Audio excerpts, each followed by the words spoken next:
bara kippa hægri hundur og Sælaði bara kippa hægri hundur og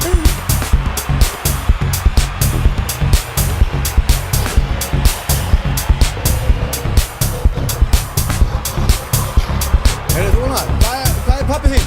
Pabbi minn, sem ég segir, hann er vörubílstjóri. Það er ekki neitt. Pabbi minn er? Hann vinnur í sjoppu. Sjoppu? Á hann sjoppuna?